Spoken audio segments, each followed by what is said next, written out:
So we just saw a picture of the Mangel, and I just wanted to show you what the inside of it looks like. You can see it has these pretty rings, and they're slightly pink, and in some Mangels you'll find that they're even a darker pink.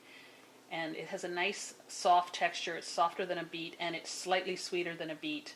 So it's really nice to work with. And the other thing we have here is the moringa powder. This is a dehydrated moringa powder, so it has all the same properties as the fresh when you rehydrate it. And this is probably the easiest way to find moringa. Fresh moringa is hard to find. If you can't find this powder at your local health food store, you can get it from yourorganicsources.ca and order it online. And moringa is one of these new superfoods that is creating a lot of talk right now. It's anti-inflammatory, it helps stabilize blood sugar, it's good for vision and brain health, it's cancer protective, heart protective, like many superfoods are. But I just wanted to show you today how easy it is to make a muffin out of two unique ingredients without even, it's not a lot of stress or strain. It's done very simply, and I'm going to show you how to do that. Go. So the first thing we're going to do is steam the Mangel. And first of all, you have to peel it, and it's a very easy thing to do. You can see how I've just peeled away some of this. And then we're going to cut it into chunks and then little pieces like this.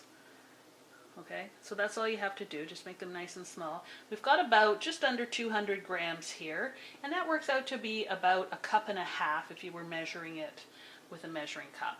And we're just putting it into a double boiler, so we've got a colander sitting in a pot with some hot water. We're going to put a lid on it, and we're going to steam it until it's soft. Alright, so we've cooked the Mangel, and you can see we put it into the food processor and we made this nice puree out of it. You can still, the steam is still coming off of it, but that's okay. We're going to make this recipe based on a banana recipe I have in A Pastry Queen Goes Green. This texture is about the same as a banana, so that would make an easy recipe for substitution. So basically what we have here is, we have a cup of sucanat, we have half a cup of butter, we have a cup and a half of the Mangel, and we have 2 teaspoons of cinnamon, 1 teaspoon of baking soda, and 1 teaspoon of sea salt. We also have a 1/4 cup of whole milk, and you could use coconut milk if you like.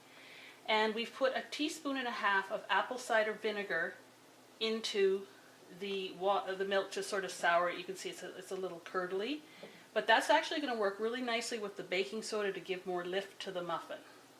And we also have some pure vanilla here that we're going to add 1/2 teaspoon of to the mixture as well. Our flour is whole spelt. We've got 2 cups of whole spelt here, and I'm going to show you what I'm going to do with the moringa in a minute. So the first thing we're going to do is add the butter, and we're going to use the sugar. This butter's a little cold, so we're going to use the sugar to break it up. So here we have the butter and the sucanat together in the mixer bowl. You can already see it starting to break up the butter. You could also use coconut oil for this if you don't want to use butter. And we're just going to use this to break up the butter so that it's nice and soft.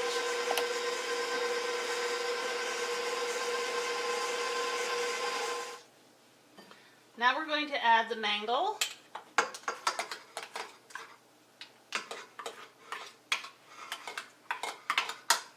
And it's hot, and if there's any butter lumps left, it's going to break them up, and this is going to melt a bit.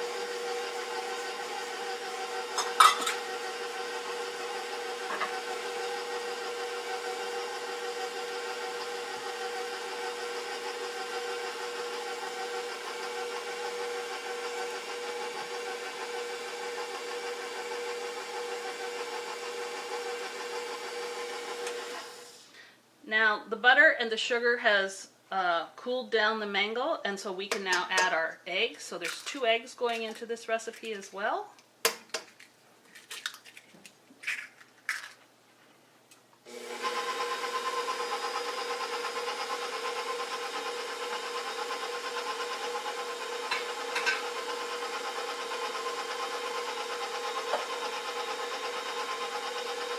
I'm just going to scrape the sides.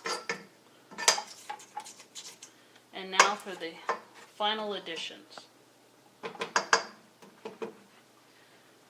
So in order to incorporate the moringa, all we're going to do is we're going to take out 2 tablespoons of flour like this from the original recipe, and we're going to add in 2 tablespoons of moringa.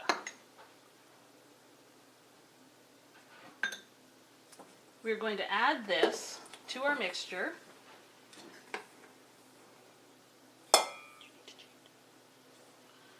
And get all of it in there. And a bit of the milk with the vinegar. Okay. And we're going to start to mix it. We're also going to throw in our sea salt, baking soda, and cinnamon.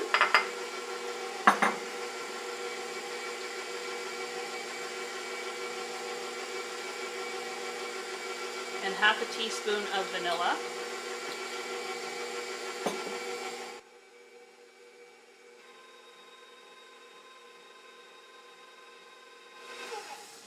I'm going to quickly scrape down the sides.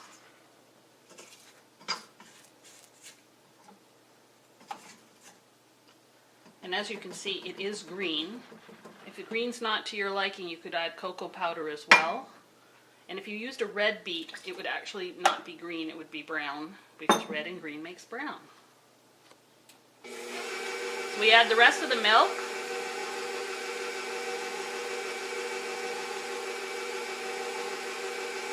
You can see how smooth it is.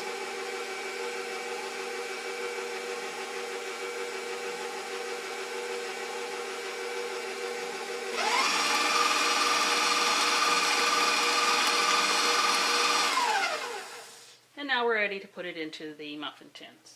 Okay, so we've prepared a muffin tin, and what we did is we have greased it with coconut oil and dusted it with spelt flour.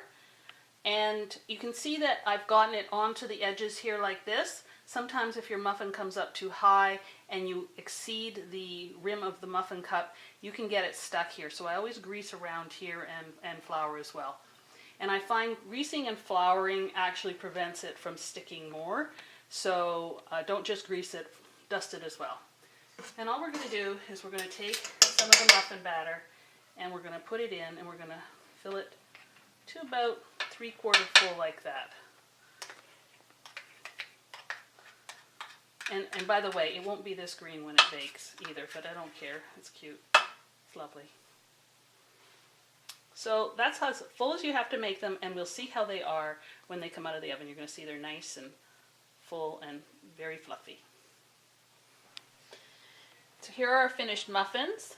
You can see that they've pulled away from the edge as they should when they're cooked, and they're springy to the touch. And the best way to get a muffin out is to use a palette knife like this little one. If you don't have one of these, then a dinner knife will work. And you just go around the edge and lift it out, and out comes the muffin. If you want to see the inside of the muffin,